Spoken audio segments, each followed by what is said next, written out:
Oke, rekan-rekan, mari kita awali kelas kita. Apakah ada petugas doa?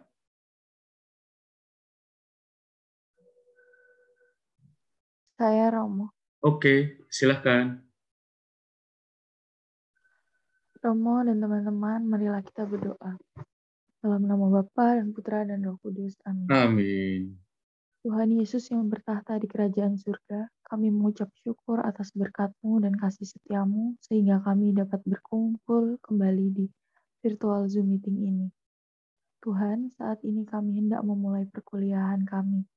Berkatilah jalannya perkuliahan kami ini mulai dari awal hingga selesai. Kiranya perkuliahan kami ini dapat berjalan dengan baik dan lancar. Bukalah pintu hati dan pikiran kami agar dapat mengikuti perkuliahan ini dengan sungguh-sungguh.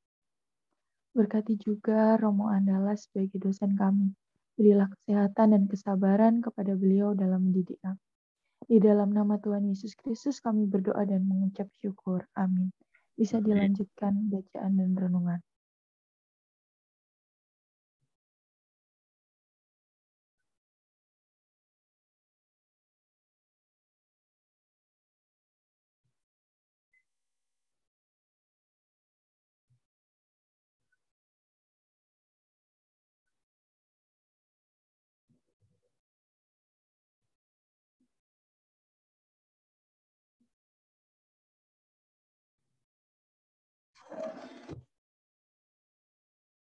Renungan pada hari ini kita ambil dari Injil Matius 25 ayat 31 sampai 46. Yesus berkata kepada murid-muridnya, "Apabila Anak Manusia datang dalam kemuliaannya dan semua malaikat bersama-sama dengan Dia, maka Ia akan bersemayam di atas tahta kemuliaannya. Lalu semua bangsa akan dikumpulkan di hadapannya, dan Ia akan memisahkan mereka seorang daripada seorang. Sama seperti gembala memisahkan domba dari kambing, dan Ia akan menempatkan domba-domba di sebelah kanannya dan kambing-kambing di sebelah kirinya. Dan raja itu akan berkata kepada mereka yang di sebelah kanannya, 'Mari, hai kamu yang diberkati oleh Bapa-Ku, terimalah kerajaan yang telah disediakan bagimu sejak dunia dijadikan. Sebab ketika aku lapar, kamu memberi aku makan. Ketika aku haus, kamu memberi aku minum. Ketika aku seorang asing, kamu memberi aku tumpangan. Ketika aku telanjang, kamu memberi aku pakaian. Ketika aku sakit, kamu melawat aku. Ketika aku di dalam penjara, kamu mengunjungi aku.' Maka orang-orang benar itu akan menjawab dia. Katanya, 'Tuhan, bila manakah kami melihat Engkau lapar dan kami memberi Engkau makan, atau haus dan kami memberi Engkau minum? Bila manakah kami melihat Engkau sebagai seorang asing dan kami memberi Engkau tumpangan, atau telanjang dan kami memberi Engkau pakaian? Bila manakah kami melihat Engkau sakit atau dalam penjara dan kami mengunjungi Engkau?' Dan raja itu akan menjawab mereka, 'Aku berkata kepadamu, sesungguhnya segala sesuatu yang kamu lakukan untuk salah seorang dari saudaraku yang paling hina ini, kamu telah melakukannya untuk aku.'"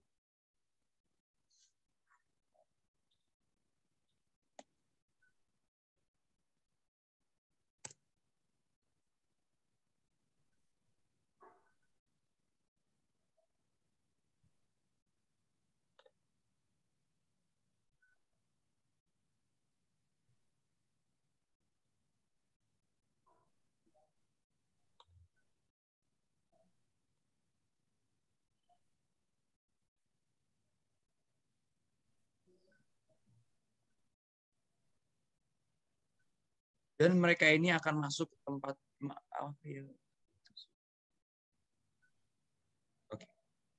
Maaf, melanjutkan tadi. Maka ia akan menjawab mereka, 'Aku berkata kepadamu, sesungguhnya segala sesuatu yang tidak kamu lakukan untuk salah seorang dari saudaraku yang paling hina ini, kamu tidak melakukannya juga untuk aku.' dan mereka ini akan masuk ke tempat siksaan yang kekal, tetapi orang benar masuk ke dalam hidup yang kekal. Demikianlah Injil Tuhan. Lanjutkan dengan renungan.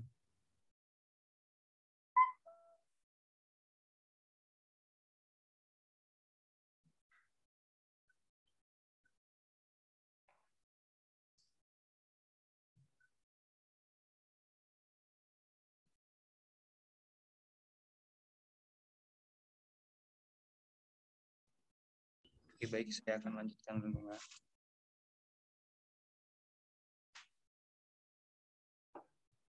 Renungan hari ini, bertobat biasanya bermula dari niat untuk menjauhkan diri dari tindakan-tindakan dosa yang umumnya terarah pada diri sendiri. Maka bertobat berarti mengubah arah tujuan tindakan kita, yaitu dari terarah pada diri sendiri menjadi terarah pada Allah dan sesama. Niat untuk berubah harus dikawal terus sampai terwujud dalam tindakan-tindakan nyata. Karena bisa saja kita sudah puas diri dengan mencanangkan niat, tetapi tidak berlanjut sampai pada tindakan nyata. Untuk sampai pada tindakan nyata, kita harus rela meninggalkan kenyamanan dan kemudian memberikan perhatian pada Allah dan sesama, yaitu dengan melakukan perintah-perintah Allah. Pelaksanaan niat ini membutuhkan keteguhan, kehendak, dan kesungguhan hati. Dengan mengikuti perintah Allah, kita sungguh mengakui bahwa Allah adalah Tuhan atas diri kita. Tindakan kasih yang konkret untuk saudara yang paling hina ini bukan niat-niat betapapun baiknya yang diperhitungkan pada saat penghakiman kelak. Apakah kita sudah mewujudkan kasih itu dalam tindakan nyata?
Kemuliaan kepada Bapa dan Putra dan Roh Kudus, daripada permulaan, sekarang, selalu, dan sepanjang segala masa. Amin. Dalam nama Bapa dan Putra dan Roh Kudus. Oke, lain kali kalian koordinasi lebih baik ya. Nah, kita agak buang-buang waktu ya dengan menunggu kalian untuk bicara satu sama lain. Oke, rekan-rekan, pagi hari ini kita akan berbicara dua tema sekaligus, yaitu doa sebagai persahabatan dengan Allah, dan yang kedua adalah tema yang saya tawarkan dari sebuah riset yang pernah saya lakukan dengan komunitas EKM Kota Baru, terutama terkait dengan doa-doa mereka pada 2 tahun pertama mereka menyelenggarakan Ekaristi Kaum Muda. Nah, untuk mengawali ini, mari kita diskusi dulu. Suster Gasparin, ya, tadi sudah mendengar ya, Suster, ada sebuah lagu versi Bapak kami yang kita tahu ya, ini versi teman-teman kita yang Kristen. Tetapi pagi hari ini saya ingin Suster membayangkan lagu ini ditulis oleh seorang Katolik, seorang OMK yang ingin menyelenggarakan Ekaristi Kaum Muda. Dan mereka sudah cari-cari romo dan ketemu seorang romo yang agak kurang terkenal sebenarnya. Namanya adalah Mutiara Andalas. Dan romonya bersedia untuk memimpin Ekaristi itu. Nah, Suster Gasparin setelah lulus dari pendikat, ya, berkarya di sebuah paroki, dan karena lulus dari pendikat, maka suster itu langsung dipilih menjadi kepala bidang liturgi. Ya.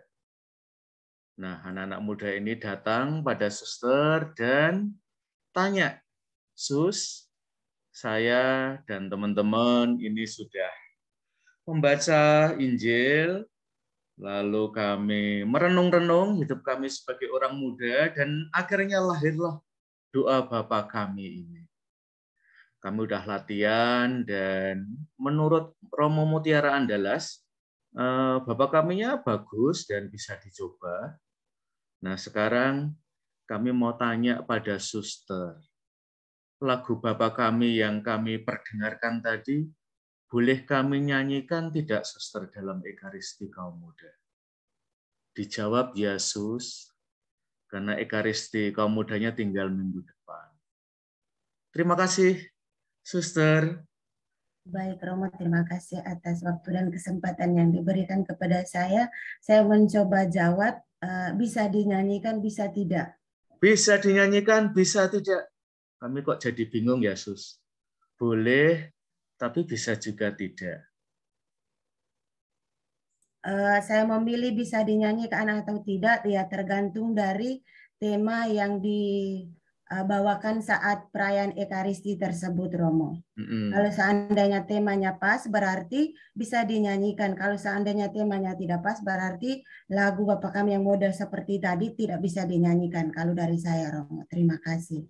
Oke, suster. Kalau dari kata-katanya Bapak kami tadi, suster keberatan enggak? Atau dari melodinya dan seterusnya. Suster dulu kan kelihatannya pernah dapat ya kuliah teologi doa dan difusi ya waktu kuliah. Romo Andalas pernah bilang sih, kelihatannya yang studi di pendidikan keagamaan Katolik pernah dapat kuliah itu ya, dan bahkan terjadi perdebatan panas tentangnya. Gimana, suster? Kalau dari saya sih, saya dari instrumennya sih kayak apa ya, Romo? Maksudnya tidak sesuai dengan musik liturgi sih kalau dari saya, Romo. Terima kasih. Oke, jadi setelah suster lihat-lihat, temanya sih cocok sih, Sus. Nah, kira-kira suster memperbolehkan kami atau tidak? Kami Mudika loh, bukan Romo di sini ya. Romo Andalasnya nggak hadir di sini. Tidak, Romo. Oke, tidak ya? Oke, sekarang suster boleh menanyakan pertanyaan yang serupa kepada salah satu orang di kelas ini. Suster boleh pilih. Dan seperti kesepakatan kita ya guys, siapapun yang dipilih silahkan nyalakan kameranya. Baik, Romo, saya memilih Asri Francisca Octavia. Oke, Francisca Octavia. Terima kasih. Selamat pagi, Romo, Ya, teman-teman. ya, gimana Mbak Francisca? Saya itu datang mewakili orang muda, pengen dapat dukungan dari paroki, apalagi dari kepala bidang liturgi. Mbak Francisca sebagai kepala bidang liturgi, temannya Suster Gasparin, kira-kira punya pendapat apa ya Mbak Francisca? Kalau saya, bila menjadi bidang liturgi tersebut, saya mengizinkan, Romo. Saya mengizinkan. Kok kamu berani berbeda dari Suster? Karena Susternya bilang tidak mengizinkan ya? Iya, saya mempunyai alasan, Romo. Alasannya apa Mbak Francisca? Untuk lagu tersebut, kan di sini acara untuk kaum muda ya. Saya sebagai kaum muda, untuk jenis musiknya itu mendukung seperti mengajak kaum muda sesuai begitu. Karena di situ kan musiknya modern. Lalu untuk pemaknaan doanya itu sendiri, itu Bapak kaminya itu kan ada sesuai seperti apa yang kita doakan. Adanya sapaan Bapa, terus kita ada harapan begitu. Namun kalau untuk perayaan Ekaristi sendiri dalam gereja, kalau musiknya seperti itu mungkin tidak sesuai karena kita juga harus melihat kondisi dari gereja tersebut. Kalau kita menggunakan musik yang terlalu keras, bila mana bangunan tersebut tidak sesuai, itu juga tidak tidak seimbang dengan apa yang kita nyanyikan. Begitu, Romo. Terima kasih. Oke. Jadi musiknya perlu disederhanakan ya, Mbak Francisca ya. Jadi terutama untuk kepentingan telinga umatnya ya. Kalau tembok-tembok gerejanya kayaknya cukup kuat ya untuk menerima musik itu. Oke, Mbak Francisca sekarang boleh menunjuk temannya, boleh nelpon temannya. Wah, ini memberikan janji loh Mbak Francisca ini. Jangan sampai PHP ya. Nanti tiba-tiba sehari sebelumnya nanti nggak boleh pakai Bapak kami itu. Nah, Mbak Francisca pengen telepon siapa teman kamu di kelas ini untuk dimintai masukan. Kalau dari saya mungkin akan menghubungi Mas Rengga, minta tolong pendapatnya. Oke, Mas Rengga, ya. Gimana menurut mata kuliah teologi doa dan devosi? Mungkin juga dulu Mas Rengga ngambil pengantar liturgi juga toh. Setuju dengan Mbak Francisca atau tidak setuju seperti Suster Gasparin? Kita jadi bingung nih Mas Rengga karena satu bilang ya, satu bilang tidak. Saya juga bingung. Ada yang iya, ada yang tidak. Iya. Kalau kabitnya bingung, apalagi mudikanya ya. Iya. Karena tadi mudikanya bilang Romo Andela setuju, nah gitu. Saya juga tambah bingung. Ya, saya setuju juga. Saya setuju juga. Tapi yang perlu ditinjau lagi adalah ini tadi jenis musiknya gitu Romo. Jenis musiknya, ya. Gimana Mas Rengga? Jenis musiknya perlu dipermak, perlu diubah. Kalau diubah kayak seperti apa Mas Rengga? Perlu dipermak ke arah jenis musik liturgi gitu. Karena tadi kalau dilihat itu kalau didengarkan itu semacam lagu pop gitu. Ke arah pop. Bedanya musik liturgi dengan musik pop apa sih Mas Rengga? Liturgi itu bisa pop juga enggak? Atau pop itu bisa liturgi juga enggak, Mas Rengga? Kita kebetulan referensinya agak kurang nih, Mas Rengga ya. Gimana ya? Kalau tadi beat-nya itu lebih ke arah pop, bro. Terus kalau dinyanyikan itu gimana ya? Rasa ini itu ke depan pop itu. Kan kalau gimana ya? Lagu liturgi itu dinyanyikan itu gimana ya rasa ini itu. Saya tadi juga baru dengar di tengah-tengah gitu. Oke, terima kasih Suster Gasparin, Francisca, dan Mas Rengga, para kabit liturgi dari paroki masing-masing. Ya. Nah, teman-teman, ini adalah salah satu kasus yang muncul ya di lapangan terkait dengan lagu, apalagi yang isinya doa ya. Salah satunya adalah doa Bapa Kami. Dalam beberapa tahun terakhir ada diskusi yang sangat hangat terkait dengan lagu Bapa Kami Argentina ya. Bapa Kami yang ada di surga, dimuliakanlah nama-Mu. Itu ya. Lalu bahkan ada beberapa lagu yang sangat populer ya. Lagu-lagu Bapa Kami itu termasuk lagu Bapa Kami lokal ya. Itu tidak direkomendasikan untuk digunakan lagi ya. Nah, alasannya adalah rumusannya tidak seperti di dalam Injil. Nah, tadi kalau teman-teman dengerin, yang kita lihat dalam versi Bapa Kami yang dinyanyikan oleh orang-orang muda tadi, ada kata-kata tertentu yang diulang, ya, yaitu let heaven come ya. Let heaven come ya. Lalu embolisme ya. Jadi bagian dari akhir doa Bapa kami yang sekarang ini juga ada aturannya ya, yaitu amin tidak boleh dinyanyikan.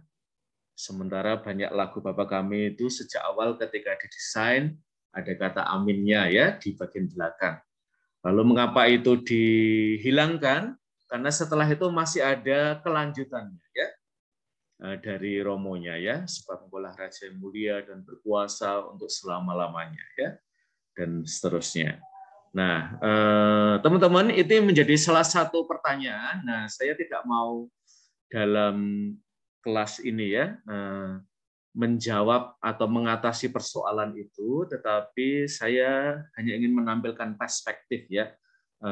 Nanti setelah kelas ini saya akan memberikan beberapa catatan, terutama terkait dengan katekese liturgi ya. Nanti mungkin agak tumpang tindih sedikit dengan mata kuliah liturgi terkait dengan beberapa pertanyaan yang diajukan oleh umat ya, dan sekarang ini menjadi bahan katekese. Oke. Mudah-mudahan 3 kabit baru ini tidak bingung ya dengan pertanyaan orang-orang muda tadi. Nah, sekarang rekan-rekan, kalau kalian mendengar doa dari perspektif orang muda, kira-kira kata pertama apa yang langsung muncul dalam benak kalian? Nah, Mas Rengga boleh milih salah satu teman kamu di kelas ini. Kalau kita mendengar kata doa, menurut kalian sebagai orang muda, kata pertama apa yang muncul dalam benak kalian? Mas Rengga pengen nunjuk siapa? Saya ingin menunjuk sang pendoa, Teresia Lavita Nareswari. Oke, Mbak Teresia Nareswari. Ya, pendoa kita.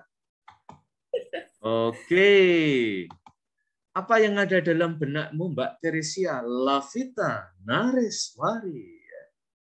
Mendengar kata doa ya, Romo ya? Iya, kata apa yang langsung muncul dalam benaknya? Apakah Lavita? Apakah Nareswari? Atau Teresia? Curhat dengan Oke, mengapa kata curhat Mbak Teresia Lavita Nareswari pilih? Ya, karena kalau saya berdoa tuh, saya tuh mengungkapkan perasaan saya ke Tuhan dulu. Dari masalah saya, terus pengalaman saya. Jadi saya seperti berdoa itu sebagai tempat curhat dengan Tuhan, seperti itu loh. Oke, Tuhan pendengar yang baik nggak sih dengan curhat-curhat kamu? Ya, saya mengimani bahwa Tuhan pendengar yang baik, Romo. Oke, kamu pencerita yang baik nggak sih? Iya. Saya suka cerita, Romo. Oke, kalau sama Tuhan, Mbak Teresia Lavita buka-bukaan ya, curhatnya itu sampai buka-bukaan. Jadi nggak ada yang ditutup-tutupi lagi, atau kamu merasa ada bagian-bagian tertentu dari hidup kamu yang kayaknya ini too private deh. Nah, Tuhan nggak perlu tahu deh. Gimana Mbak Teresia? Bukan sih, Romo. Ya karena kalau misal saya sembunyiin juga Tuhan juga tahu. Oke ya. Nanti daripada Tuhan komentar ya, kayaknya masih ada yang kamu sembunyiin deh. Yang perlu disembunyikan. Seperti kalau kamu mungkin curhat sama teman ya, dan kamu tanya pada teman itu, gimana kabarmu ya? Baik-baik saja ya, dan kamu bilang, kayaknya kamu nggak baik-baik saja deh. Come on ya, jangan ditutup-tutupi. Oke, Mbak Teresia Lavita. Doa sebagai curhat dengan Allah. Oke, sekarang Mbak Teresia Lavita boleh menunjuk teman kamu yang lain. Kira-kira teman kamu kalau membayangkan doa, kata pertama apa ya yang muncul dalam benaknya? Siapa Mbak Teresia? Saya nunjuk siapa ya? Harry. Hari Pangestu, Romo. Hari Pangestu, ya. Catatan kecil aja, teman-teman, kalau kalian ada isu kuota ya, terutama yang sudah saya panggil, kalian feel free ya untuk mematikan kamera ya. Yang penting yang sedang saya ajak ngobrol, kameranya dinyalakan. Oke, Mas Hari Pangestu. Apa yang ada dalam benakmu, Mas Hari Pangestu? Kalau kamu mendengar kata doa, terutama dari perspektif orang muda, Mbak Teresia Lavita Nareswari bilang curhat, Romo. Kalau dari saya sendiri, bahwa doa itu identik dengan menceritakan keluh kesah kita selama satu hari atau dalam menjalani kehidupan setiap hari, seperti itu. Oke, jadi Mas Hari cerita ya, gampang nggak sih Mas cerita sama Tuhan?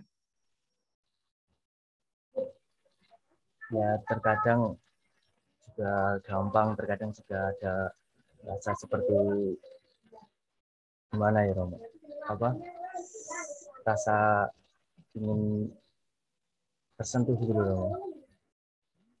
Oke, saya boleh tahu nggak sih salah satu cerita yang pernah kamu sampaikan pada Tuhan, yang menurut kamu sangat personal ya, tapi nggak terlalu rahasia banget ya, maksudnya kita sekelas ini boleh tahu ya.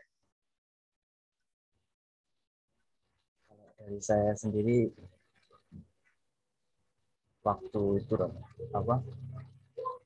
waktu pertama kali mendaftar di Sanata Dharma, waktu itu saya nggak keterima kan di jalur rapot. Di situ saya merasa putus asa, kayak ya udahlah, seperti itu jalannya. Namun di sisi lain saya mencoba saya keterima.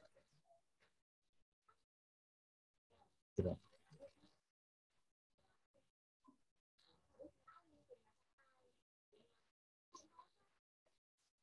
Kedengaran Romo?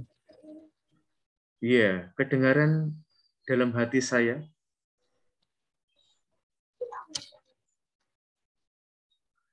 Oke, setelah tidak diterima lewat jalur rapot, lalu saya mencoba di jalur tes, Romo. Dan di situ saya keterima. Oke, terima kasih Mas Hari Pangestu ya. Jadi doa menjadikan Mas Hari Pangestu tidak give up ya, tidak menyerah. Kalau jalur rapot nggak diterima, mengapa tidak dicoba jalur tes? Ya, nah, seperti yang sering kita lihat di t-shirt orang muda ya. Kalau doa tidak bisa dapat jodoh ya, dukun ya alternatifnya ya. Ya ini apa ya guyonannya ya di teman-teman Muslim itu ya, kalau cara manusiawi nggak mungkin ya kita pakai sholawat ya. Kalau cara manusiawi nggak mungkin kita pakai novena ya, doa yang lebih kencang. Oke, Mas Hari Pangestu. Satu lagi, Mas Hari Pangestu, tunjuk teman kamu dong, agar semakin banyak yang kelihatan wajahnya hari ini. Beberapa Natalia, Romo. Mbak Natalia. Halo, Mbak Natalia. Iya, Oke, Mbak Natalia Christine. Oh iya, saya tuh wajahnya suka lihat di Instagram ya. Yuk, Mbak Natalia Christine ya. Kalau kamu mendengar kata doa, satu kata apa, Mbak Natalia, yang langsung muncul dalam benak kamu? Tadi Mas Hari apa ya? Cerita, Mbak Teresia curhat. Kalau Mbak Natalia apa ya, Mbak? Kalau menurut saya doa itu kita berbicara dengan Tuhan. Oke, berbicara dengan Tuhan. Beda nggak sih, Mbak? Bicara dengan Tuhan dengan bicara sama saya atau sama teman-teman kamu sekelas gitu? Kalau bagi saya beda, Romo, karena kalau berbicara dengan Tuhan tuh kita bisa meluapkan apa yang kita ingin bicarakan, tapi kalau dengan sesama kita kayak kita tuh sering jaga perkataan, kadang takut nyakitin hati yang kita ajak berbicara gitu, Romo. Oke, kalau sama teman lebih jaim ya? Iya, Romo. Kalau sama Tuhan mengapa nggak jaim juga? Ya, karena kalau misalnya kita tidak mau berbicara dengan Tuhan, Tuhan juga tahu apa yang kita rasakan gitu, Romo.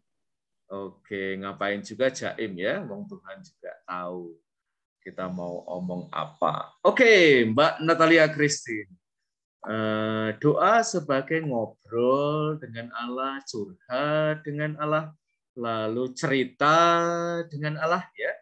Nah, Paus Fransiskus di Christus Vivit itu menawarkan, menurut saya gagasan yang nggak jauh ya dari yang sudah kalian sharingkan, doa sebagai friendship with the Lord ya, persahabatan dengan Allah, bahkan intimacy with the Lord ya.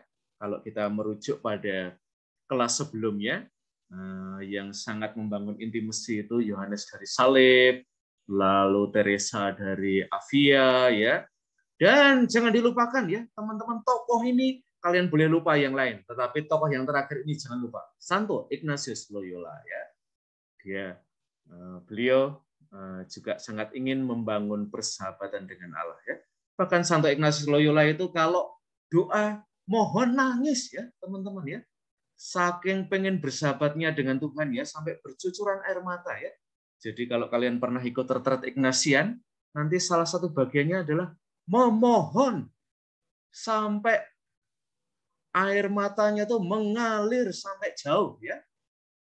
Tidak cuma netes 1-2 ya, tapi sampai mencucurkan air mata ya. Kadang-kadang kamu akan ditanya pembimbing ya, udah nangis belum ya? Berarti itu Tuhan sudah menyentuh kalian ya.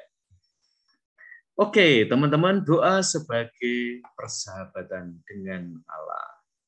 Nah, karena tadi sudah disebut-sebut ya, Tuhan itu kalau saya ajak ngobrol, saya nggak perlu jaim ya. Saya cerita, berkeluh kesah, ya. Dan ini mengingatkan saya, teman-teman, pada sebuah lagu dari Mbak Demi Lovato ketika dia masih imut, ya, Gift of a Friend, ya.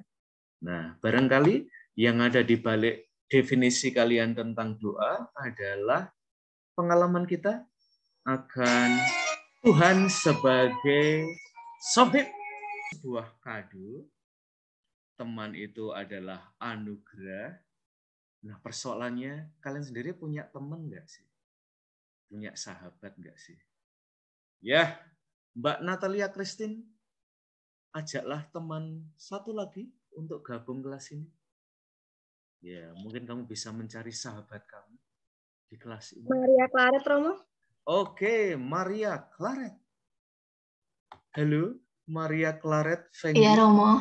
Oke, yuk Maria Claret Fenggi.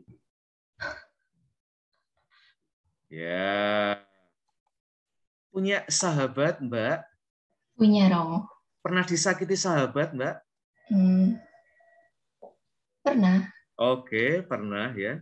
Jadi dalam kata sahabat apa sih yang harus ada, Mbak Maria Claret?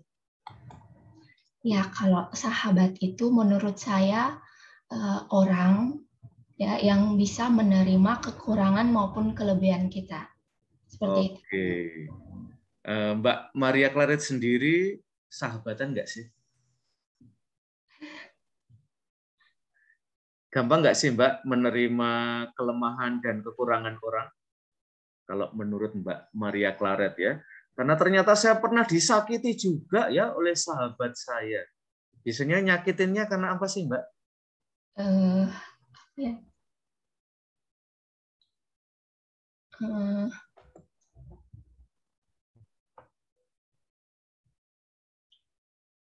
Sabar.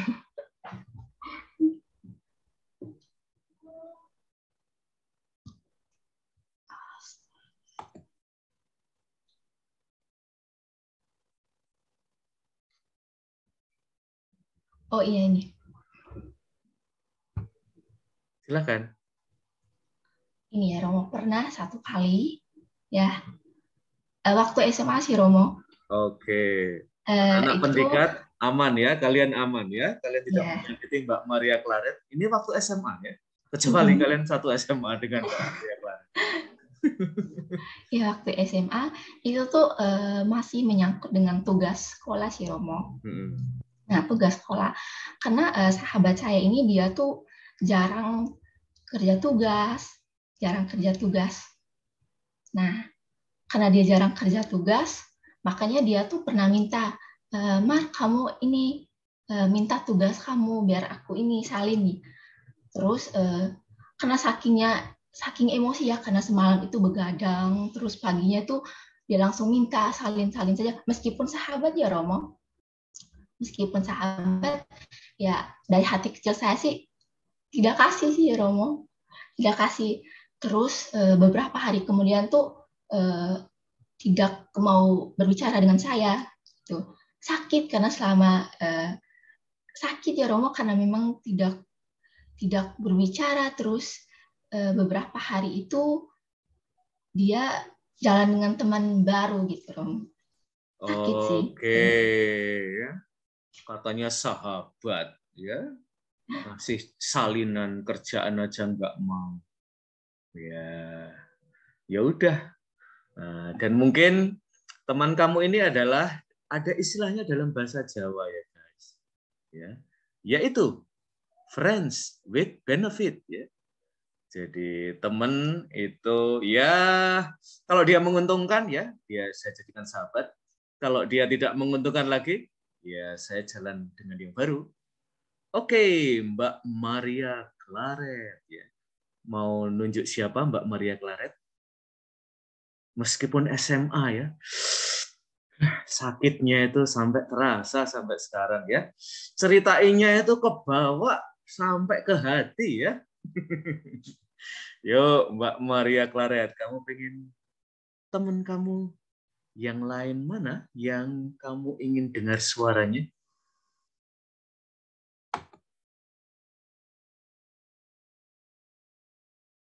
Silahkan Mbak Maria Claret. Laurencia.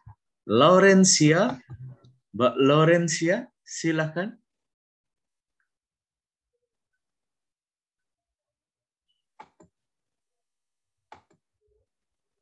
Apakah Mbak Laurencia sedang mencari sahabat? Halo, Laurencia? Halo. Ya, Mbak Maria Claret pilih teman lain ya. Gimana kalau Laurencia kita remove dari kelas ini, guys? Setuju? Yuk, Mbak Maria Claret silahkan pilih yang lain. Ya. Suster Hendrawati. Oke, Suster Hendrawati. Nanti hal-hal yang teknis diperbaiki ya guys, biar kita nggak terganggu ya. Speaker, mikrofon, ya silahkan Sus.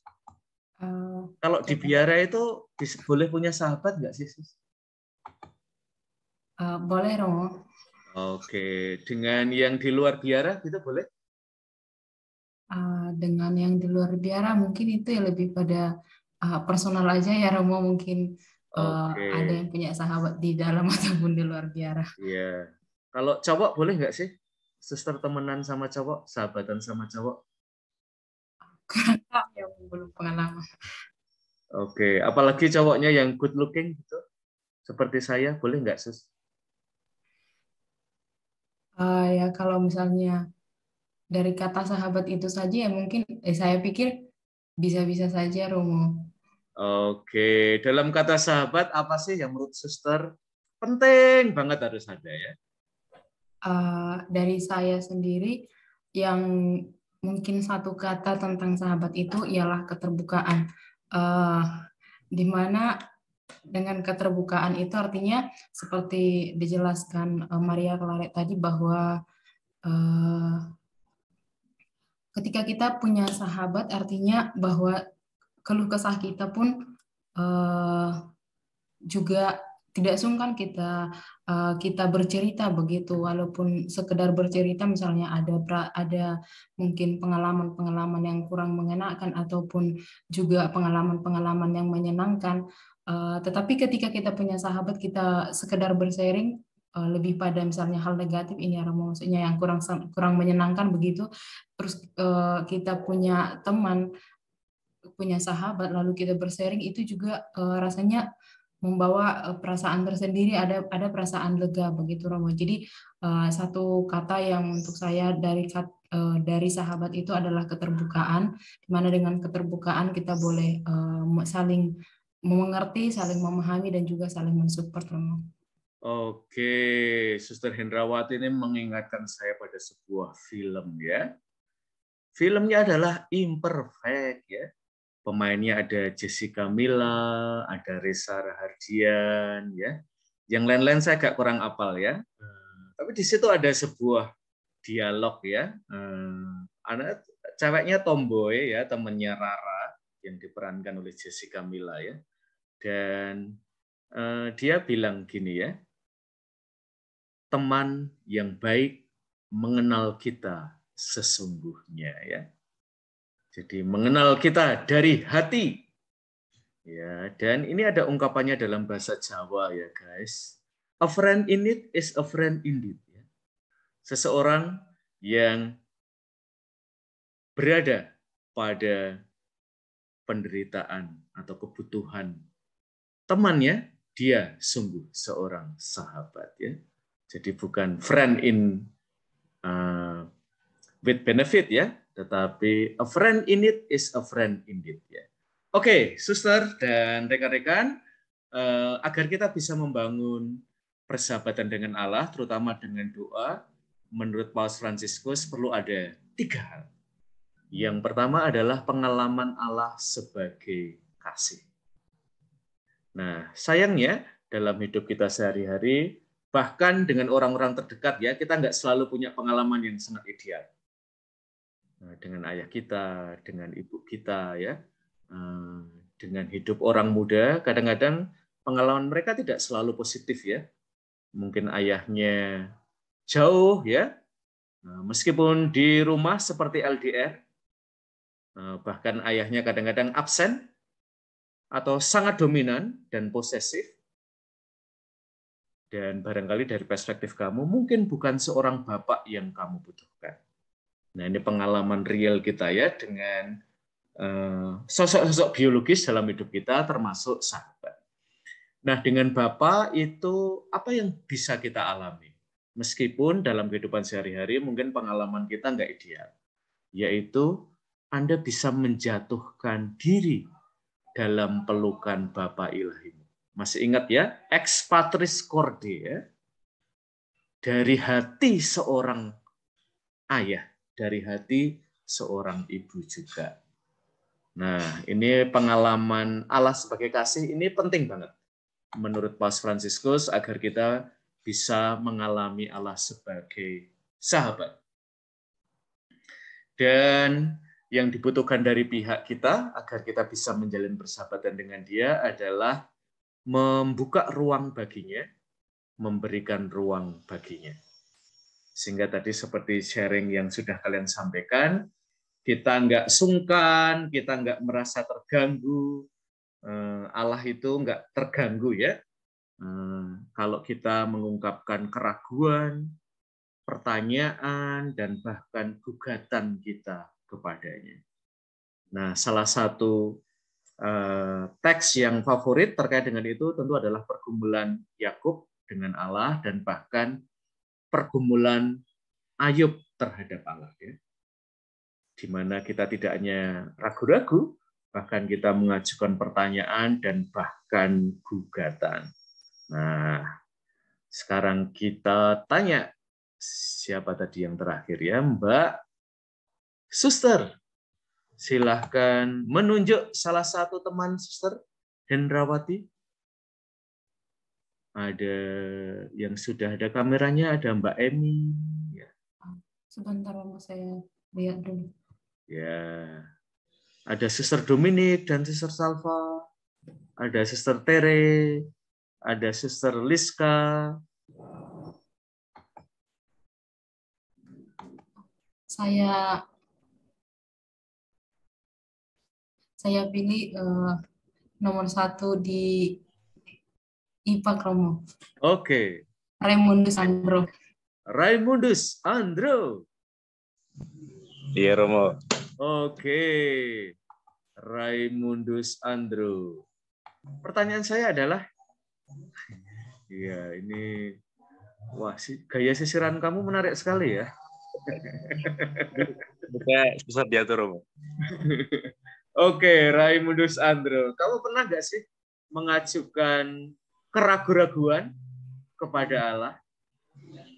Menanyakan sesuatu pada Allah? Bahkan menggugat Allah? Pernah nggak sih ada momen seperti itu? Pernah, Romo. Oke, ceritain dong salah satu aja ya, jangan semuanya. Nanti Zoom ini tidak bisa menampung semua ceritamu ya, Mas Andro ya. Satu aja. Salah satu momen di mana kamu entah menggugat Allah, menanyakan sesuatu pada Dia, atau sekurang-kurangnya saya itu ya ragu-ragu pada Dia. Jadi itu berlangsung ketika saya itu ditolak sebanyak 7 kali. Ditolak sebanyak 7 kali? Tapi ini bukan soal percintaan, Romo. Karena biasanya percintaan saya mulus, Romo. Itu saya ditolak 7 kali dari 7 prodi dari 4 universitas sebelum saya masuk. 7 prodi dari 4 universitas ya? Iya. Kira-kira sakitnya kayak apa ya? Ditolak 1 prodi aja kayaknya sakit banget ya? Sakit sekali, Romo. Itu bikin saya buyar. Nah, itu ketika saya ditolak itu, saya bertanya sama Tuhan. Tuhan, kenapa kok kamu nggak mau ngasih saya jalan untuk saya melanjutkan kuliah? Itu aja sih, Romo. Kenapa kok Tuhan itu tidak mau mengabulkan atau menjawab doa-doa dan permohonan-permohonan saya? Karena kan selama ini saya sudah berusaha semaksimal mungkin. Tapi kenapa kok belum diberikan? Itu, Romo. Cuma ya. Nah, ini menarik sekali ya. Tuhan ngasih jawaban nggak, Andrew? Ya, pada akhirnya Tuhan memberikan jawaban lewat saudara-saudara saya, Romo. Jadi saya itu diantarkan oleh Pak D dan kakak saya untuk mendaftar di Sanata Dharma ini. Ya, akhirnya yang pertamanya tadi saya itu nggak ada pikiran sama sekali untuk daftar Sanata Dharma, tapi melihat situasi yang ada, jadinya ya sudah, saya daftarkan saja. Siapa tahu memang goalnya itu di sini dan Tuhan itu memberikan jalan di sini, dan ternyata itu adalah benar, Romo. Gitu, Romo. Oke, Mas Andro, kamu itu mengingatkan saya ya pada sebuah film yang pemerannya itu adalah Pamela Bowie, ya, adalah Chocolate Love atau apa gitu ya, cinta coklat atau apa gitu ya. Di situ ada refrain yang diulang-ulang oleh karakter itu ya. Mungkin saya bukan orang yang pertama hadir dalam hidup, tetapi saya adalah orang yang terakhir dalam hidup. Ya. Nah, mungkin Sanata Dharma juga kayak gitu ya, Mas Andro ya. Oke, teman-teman, pertanyaan gugatan itu salah satu yang terkenal ya. Itu pernah ditulis oleh seorang rabai, Harold Kushner, dalam bukunya When Bad Things Happen to Good People. Ya. Ketika hal-hal yang tidak baik terjadi pada orang baik. Waktu itu Harold Kushner itu merasa bahwa dia adalah seorang yang sangat religius dengan keluarganya juga, tetapi kemudian dia menemukan anaknya itu meninggal kecelakaan. Dan mulailah dia mencari ya, apakah Allah itu baik ya dengan pengalaman buruk itu ya. Bukunya menarik ya, terutama kalau kalian ada di dalam boat atau di dalam perahu yang dialami oleh Harold Kushner itu. Oke, yang kedua adalah pengalaman bahwa Kristus itu menyelamatkan kita. Dan sangat simbolik ya, teman-teman, di rumah-rumah kalian kita menemukan tangan Yesus yang terentang di kayu salib. Seseorang yang mencintai kita sampai titik yang paling ekstrim. Ya, Andrew, kamu boleh mencari teman kamu satu di kelas ini. Oke, Pak Romo. Mencintai sampai titik ekstrim itu kalau kalian diminta jalan 1 kilo, orang itu mau jalan 2 kilo, tak jalanin ya. Kalau kamu minta baju saya ya, semua yang saya kenakan tak kasihkan ke kamu ya. Itu kasih yang ekstrim. Dan bahkan 70 kali 7 pengampunan. Dia memanggul kita pada bahunya, itu juga kasih yang sampai titik ekstrim. Udah ketemu, Andrew? Saya minta tolong Fiona, Romo. Mbak Fiona, ya. Saya juga udah lama nggak lihat wajahnya Mbak Fiona Amalia. Halo, Mbak Fiona?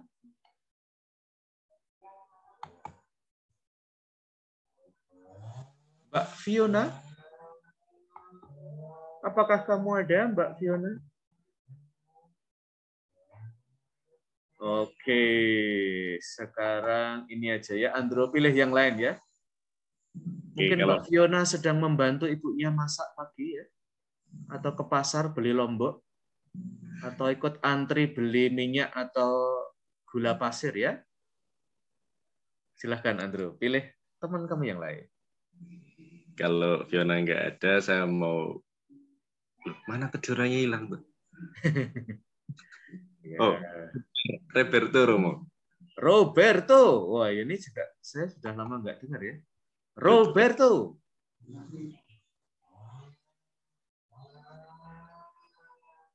Roberto.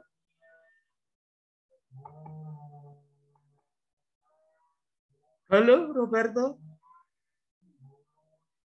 Saya, Romo. Ya. Oh, saya lupa Romo, kan Roberto. Oke. Masih ingat pertanyaannya? Sedikit lupa, Romo. Oh iya, saya juga lupa ya. Pertanyaan saya tadi apa ya? Maaf, tidak bisa di-replay ya pertanyaannya. Pertanyaannya adalah, kamu pernah punya pengalaman nggak sih dikasihi sehabis-habisnya sampai titik ekstrim? Pokoknya kalau dihitung-hitung pakai kalkulator tuh nggak masuk akal. Orang sampai mencintai saya yang kayak gini tuh segitunya ya. Belum sih, Rom. Pengalaman saya belum, Rom. Karena dalam pengalaman hidup saya tuh mencintai secara ekstrim itu. Kalau dicintai?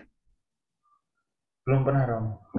Dicintai bapak ibumu nggak ekstrim? Oh iya, orang tua itu pasti, Rom. Oke. Kalau teman-teman yang sebaya kamu gitu, orang yang mencintai kamu tuh belum sampai ekstrim ya? Belum, Rom. Mungkin cuma sekedar perjuangan biasa sama kita biasa. Iya. Baru sebatas kamu good looking atau good rekening ya? Iya, Rom. Karena saya tidak semua itu tidak ada. Bukan good looking, bukan good rekening, Rom. Iya, tapi kamu sekarang cukuran kamu rapi loh. Saya terpesona loh lihat cukuran kamu ya. Nah, mencintai secara lebih itu seperti apa sih? Kita dengerin dari Jason Mraz, Best Friend.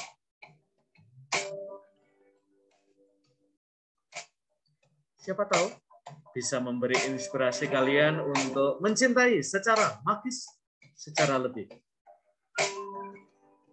Love is where this begins. Thank you for letting me in. Terima kasih karena mengizinkan saya masuk dalam hidupmu. Saya nggak perlu pura-pura. Kamu tahu diri saya sesungguhnya. Hidup saya jadi baik karena kamu menjadi bagian dari hidup saya. Karena kamu, saya menjadi pribadi yang berbeda. Terima kasih sudah mau percaya tidak give up. Nyekelin tangan saya. Saya selalu tahu posisi kamu ada di pihak saya.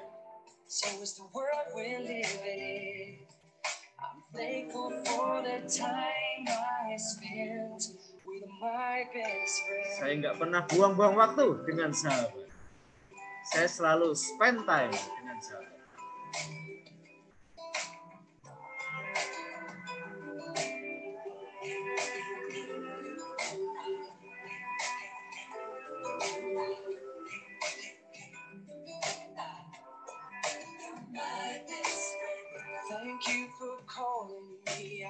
Ya, temen itu ya nelpon ya. Tanya, udah bangun belum? Terima kasih sudah memilih saya.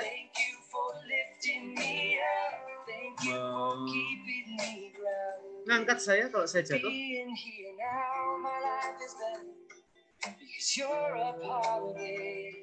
Yes, I know without you by my side that I would be different. Yes, I feel my life is better, and so is the world we're living in. I'm thankful for the time I spent with my best friend.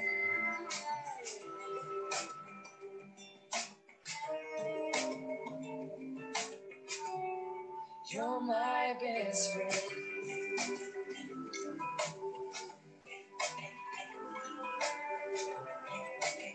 Dan seperti Ludger Roberto nyari best friend. Nah, itu ya. Kayaknya kita masih nyari ya.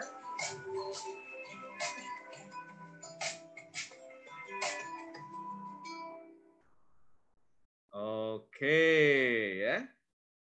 Seperti yang sering kita dengar, best friend itu seperti rumah. Kukira kau rumah. Ya. Yang singgah, mudah-mudahan sungguh ya. Tidak sekedar singgah tapi enggak sungguh ya. Cuma numpang lewat aja dalam hidup kita.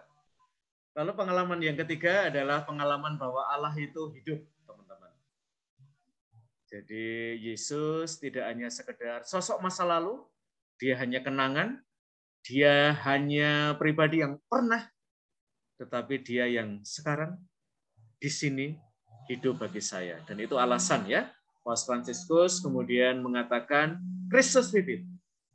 Kristus tidak sekedar sosok yang hidup 2000 tahun yang lalu, melainkan dia datang pada masa kini kalian. Dan tentu dalam bingkai trinitaris ya, bahwa doa itu senantiasa memiliki struktur trinitaris kepada Allah Bapa, Allah Putra, dan Allah Kudus. Terutama dalam hidup kalian, Allah itu memberi kita kemudaan ya. Maka persahabatan bukan sebuah hubungan yang lewat dalam sekejap, melainkan awet ya, lestari, setia, dan semakin dewasa ya. Dan saya kira ini yang sering kita temukan dalam doa-doa kalian sebagai orang muda, yaitu full of adventure ya. Ada banyak petualangannya, tantangannya juga ada ya. Nah, lalu gambarannya kalau membayangkan kita itu sahabatan dengan Allah kayak apa sih teman-teman? Saya tuh kok yang saya bayangkan ini ya, dari High School Musicals ya. Tuhan itu boleh kita ajak nari bareng ya.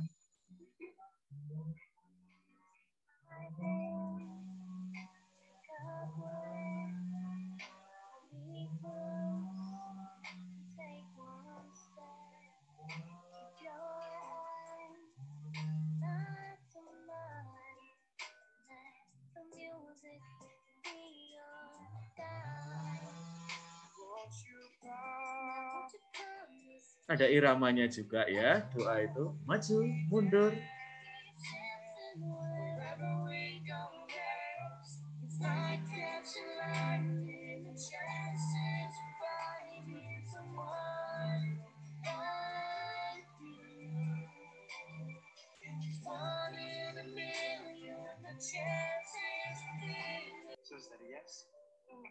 language. We see, yeah, yes. Oh, come on. Oke, teman-teman, silahkan dicek. Mungkin di luar kalian sedang hujan sekarang ini, ya. Karena Mbak Vanessa-nya mau ngiyup ya, kehujanan ya. Oke, rekan-rekan, salah satu hal yang menarik, terutama kalau saya membaca doa-doa Ekaristi Kaum Muda, terutama tahun pertama kedua itu adalah seperti dalam lagu tadi ya. Spiritnya itu saya sangat tersentuh ya. Mungkin rumusannya masih perlu kita bantu ya. Saya kebetulan pernah di Kota Baru dan mengoreksi hampir setiap minggu ya. Rumusan doa untuk anak-anak, remaja, kaum muda, umat biasa, keluarga-keluarga. Dan saya menemukan intimacy ya, friendship dengan Tuhan. Dan terutama dengan apa ya, sekarang ini ada bahaya ya yang saya sebut di paper saya sebagai aurat rubrikisme. Yaitu kadang-kadang kita cuma lihat blegerannya, casingnya, tapi kadang-kadang lupa ya isi doanya sendiri. Bahwa doa menurut Tom Jacobs mengungkapkan kredo kita kepada Allah, pengakuan iman kita akan Allah. Oke, rekan-rekan, kita akhiri ya kuliah kita. Terima kasih atas perhatian kalian. Nanti kalau ada waktu silakan baca-baca artikelnya Mutiara Andalas, itu cukup bagus ya, cukup challenging. Waktu itu menimbulkan kontroversi ya, karena saya dianggap sebagai yang membackingi Ekaristi Kaum Muda di Kota Baru ya, teolog yang membackingi kalau diserang dari macam-macam pihak. Ya. Oke, selamat Mbak Francisca. Setelah ini silakan mencari teman, partner yang mau diajak nari, diajak hujan-hujanan bareng. Ya. Dan kalau ditanya apakah ya, yes, si, apapun bahasanya ya, tapi kita selalu bilang ya pada Allah. Terima kasih semuanya dan sampai ketemu lagi minggu depan. Terima kasih Romo. Oke, selamat melanjutkan kegiatannya. Terima kasih Romo. Oke deh.